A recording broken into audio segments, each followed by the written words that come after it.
A Polícia Federal concluiu que Jair Bolsonaro era o principal destinatário dos resultados de ações clandestinas na Agência Brasileira de Inteligência, ABIN, durante seu governo. A informação está no relatório da investigação sobre a chamada ABIN Paralela, que monitorava e espionava adversários políticos, autoridades e jornalistas. O documento, com mais de 1.200 páginas, teve o sigilo retirado nesta quarta-feira, 18, pelo ministro Alexandre de Moraes, do STF. Mais de 30 pessoas foram indiciadas, entre elas o deputado Alexandre Ramagem, PL, ex-chefe da ABIN, apontado como quem comandava o esquema. A PF afirma que há evidências da participação de Bolsonaro nas ações ilegais, que eram voltadas para beneficiar o núcleo político do governo com ataques a adversários e ao sistema eleitoral. O indiciamento não significa culpa, mas indica suspeitas com base em elementos reunidos pela investigação. Foram usadas informações do G1. Mesmo com Jair Bolsonaro fora da presidência, a estrutura do chamado Gabinete do Ódio continuou ativa em 2024, espalhando mentiras e produzindo dossiês contra integrantes do governo Lula. Segundo o relatório da PF, o bolsonarista Richard Sposer e o assessor parlamentar Daniel Lemos seguiram produzindo ataques coordenados contra ministros, entidades progressistas e até grupos de WhatsApp ligados ao Planalto. Poser chegou a criar um dossiê baseado em prints de um grupo chamado Caçadores de Fake News, formado por apoiadores de Lula. O alvo principal era Paulo Pimenta, então ministro da Comunicação. A ideia era fabricar uma prova de que existia um gabinete do ódio petista. À época da abertura do inquérito para investigar o caso, em meados de 2024, o senador Randolph Rodrigues reforçou a gravidade dos monitoramentos de membros da CPI da Covid. O parlamentar afirmou que, abre aspas, Bolsonaro espionava enquanto brasileiros morriam sem vacina. Como vocês podem ver com a abertura do sigilo das investigações no dia de hoje, pode também perceber que os que monitoraram fracassaram em suas ações de tentar encontrar algo que atentasse contra a reputação da cúpula dirigente da CPI da Covid. Repito, isso só mostra o quanto grave foi o que ocorreu. Enquanto brasileiros estavam morrendo por conta da pandemia, o governo de então, ao invés de comprar uma vacina, se dedicava a utilizar o aparato do Estado contra os opositores e contra aqueles que queriam investigação, contra aqueles que defendiam a vacina naquele momento. Nós vamos aguardar. De minha parte, não penso em nenhum, embora viesse a ter direito a entrar com ação indenizatória contra a União, de minha parte, não quero dar esse trabalho à União, nem responsabilizar os cofres públicos. De minha parte, eu creio que a opinião também dos demais membros da CPI, dos demais membros da cúpula dirigente da CPI, é que a investigação prossiga.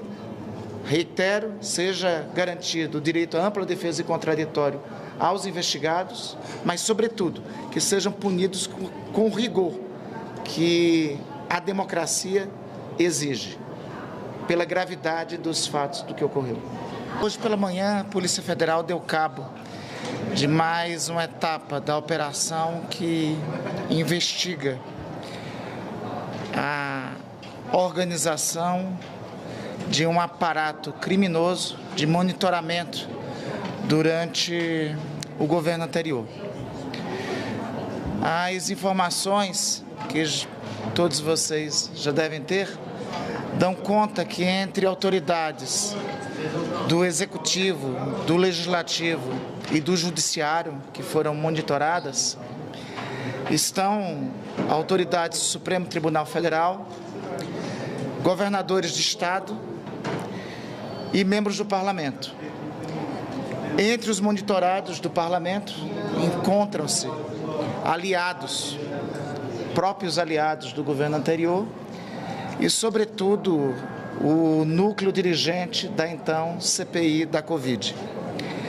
Essas informações desta operação do dia de hoje da Polícia Federal só confirmam o que nós anteriormente apenas denunciávamos.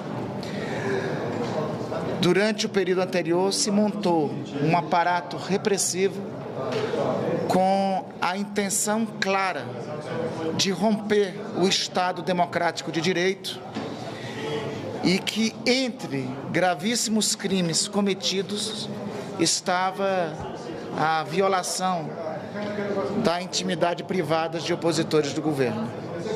Isso também só reafirma que o que tenho dito frequentemente, a eleição do presidente Lula, mais do que a eleição de um candidato em um pleito presidencial, foi um movimento de salvação da democracia brasileira.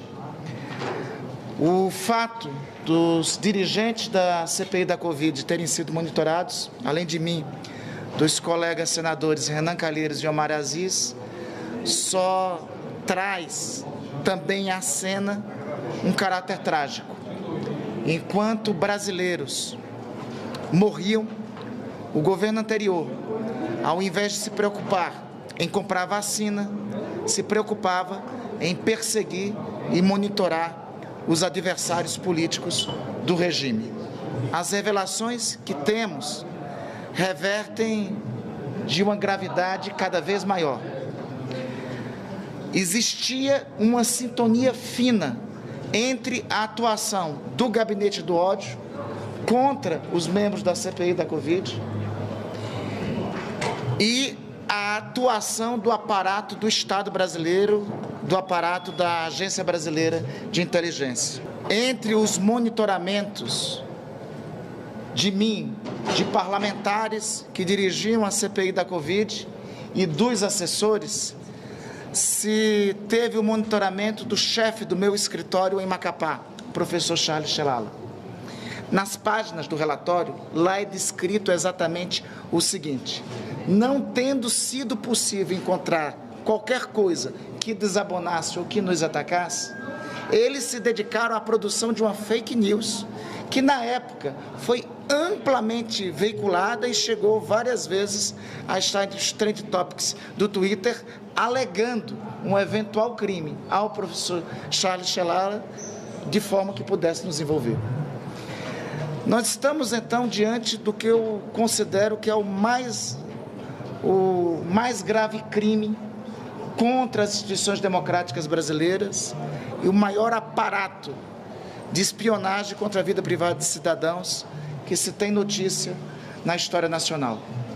E repito, esses fatos de hoje, a revelação do relatório, só dá conta que a democracia brasileira não esteve simplesmente sob ameaça no período anterior. O aparato democrático foi rompido. O aparelho do Estado foi utilizado para monitorar cidadãos e para tentar intimidar a oposição ao regime anterior. E mais e além disso, a continuação do regime anterior representaria, por tudo que nós já sabemos, a ruptura em definitivo da democracia brasileira.